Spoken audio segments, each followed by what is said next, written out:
Hello everybody. Thanks for sticking around for day number 3. That's exciting day. So I just want to start with a quote that's not related to what I'm talking about today, but I think you might find interesting. We'll maybe consider it quiz. So this language, I don't know if it'll sound familiar to anybody. Let's see. So in accordance with the preceding article, the competent authorities of the United States of America shall report to the competent authorities of another country, I won't say which one, as soon as practicable after the close of each calendar year, the following information relating to such calendar year. A, the names and addresses of all addressees within that country, deriving from sources within the United States of America, dividends, interest, royalties, pensions, annuities, or other fixed or determinable annual or periodical income, showing the amount of such income with respect to such address, each addressee. Anybody know where that's from? Any guesses? Sweden. Oh, what? Sweden. Oh, you cheated. So this is hilarious. So I used to write a lot more about information exchange, about tax havens, about all this, and I started getting a little discouraged, and I'll explain why. So this is from the 1939 U.S.-Sweden tax treaty. Wow, right? Everybody's minds are blown.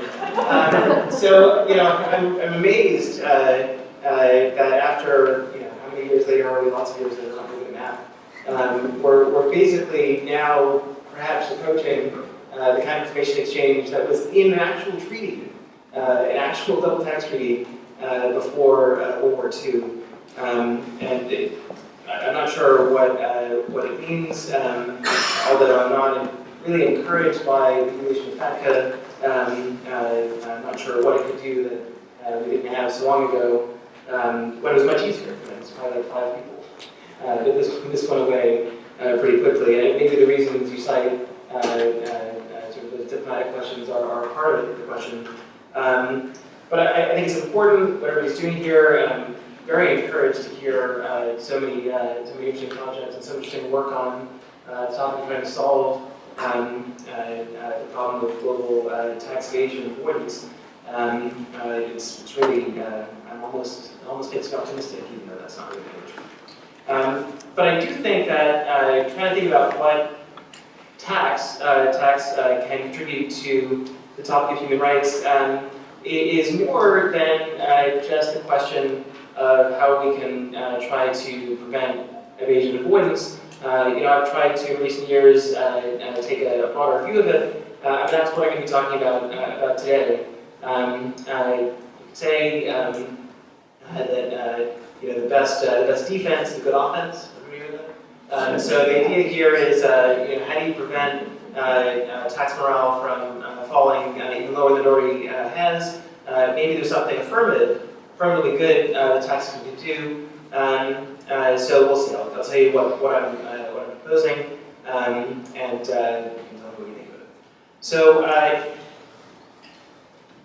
along with my co-author, Dan Reeser, we've been trying to come up with ways to solve what has been, in our view, a real problem on for social enterprises.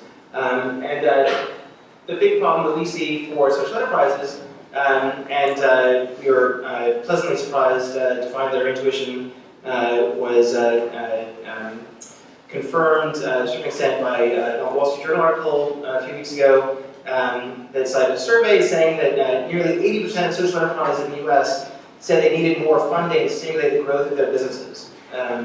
So this has been our view. We're trying to think of ways to promote investments in social enterprise, in this piece especially in the crowdfunding space.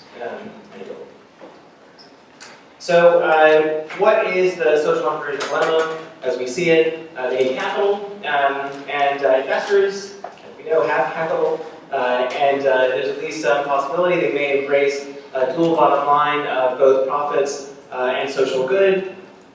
We may or may not believe that. My co-author and I have different views about that, but let's assume for a second there are such investors. But they also face the Ben & Jerry's greenwashing problems.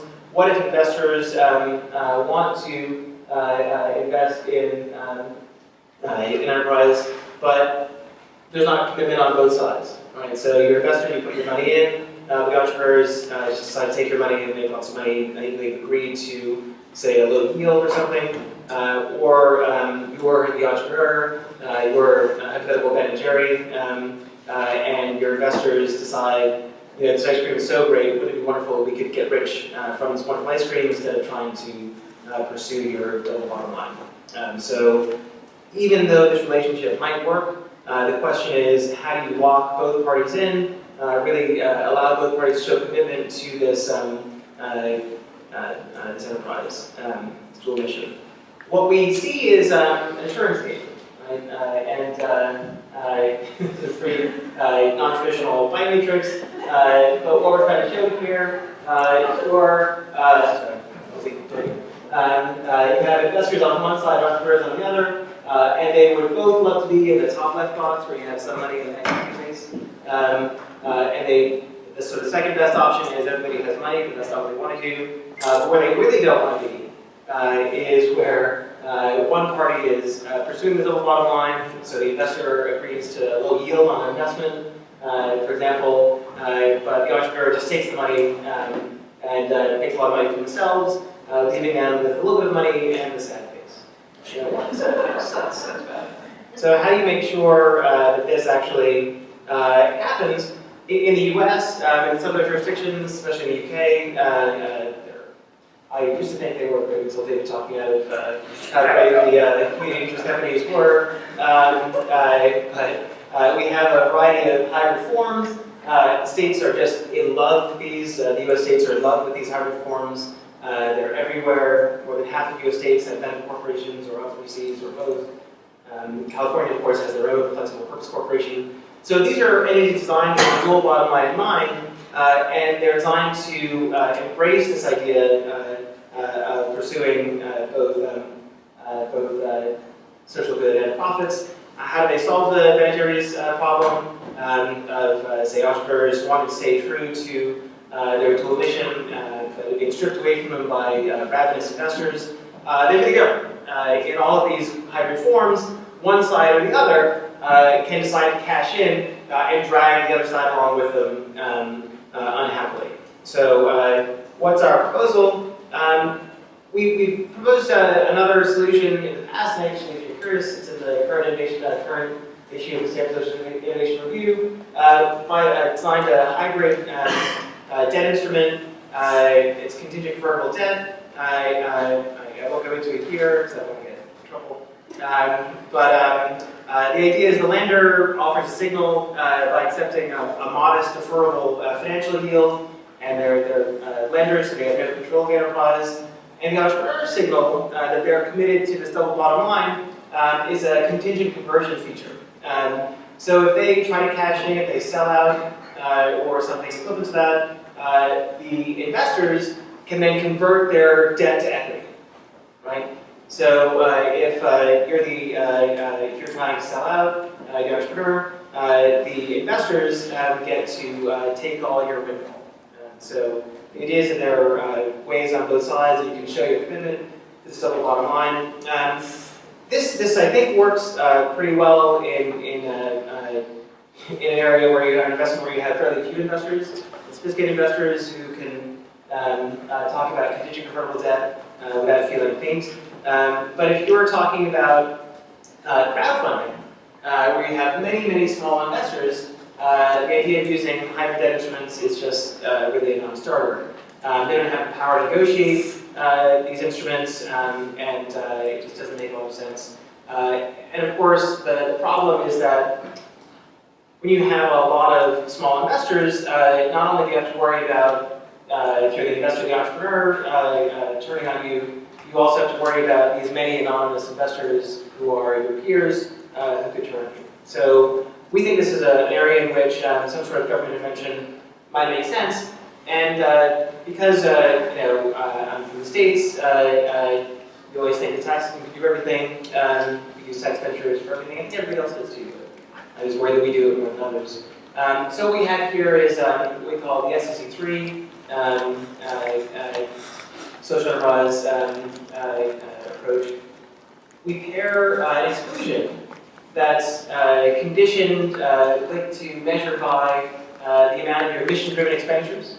So you get an exclusion from tax for some of your income that's linked to the amount of mission-driven expenditures you make on education, social welfare, what have you, a broad definition of what that means. And that's the good news, right? So the more you go to your mission, the bigger exclusion you get. The bad news is that you pay ordinary rates on your capital gains and your dividends. Right? So you're getting a carrot and a stick here. You're rewarded for pursuing your social mission, and you're punished in a sense, or at least you're not entitled to the low rates that generally apply to capital gains dividends in exchange for that. So who would benefit from this? It's generous to high-cost social enterprise, for example. So if you really are spending a lot to pursue your social mission, this is probably a great deal. You're not necessarily going to be putting out a lot of dividends in comparison to the amount of your social mission driven expenditures.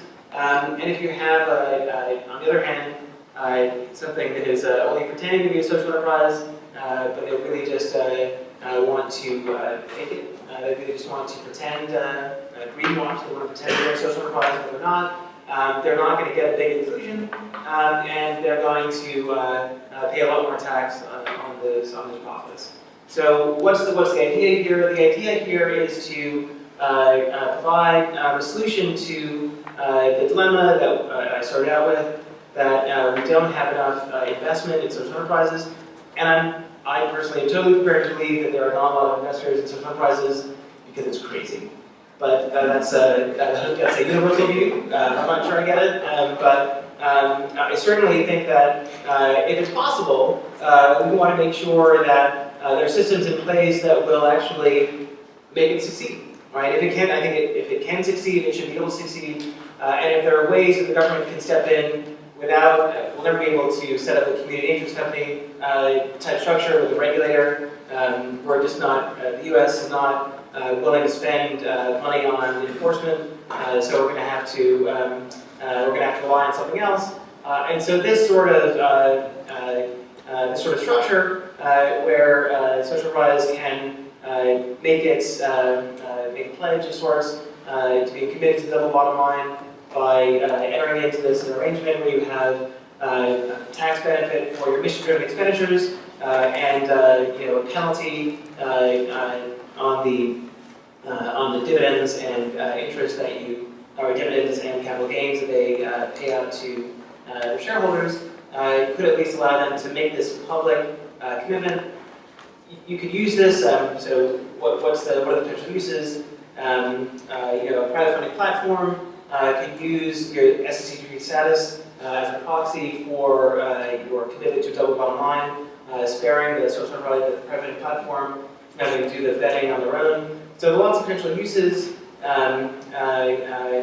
for this kind of structure, and I think it's really just trying to offer an optimistic vision of what the tax law could do, even the corporate tax law, to promote a broader vision of social awareness and social good, and maybe even human rights.